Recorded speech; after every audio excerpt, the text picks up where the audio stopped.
মুসলিমু আখুল মুসলিম, একে অপর মুসলমান ভাই ভাই। তোমরা একথা স্মরণ রাখিবা।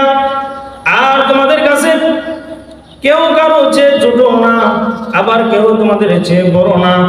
সবাই বান্দা হিসেবে, আল্লাহর গোলাম হিসেবে সকলেই সমান।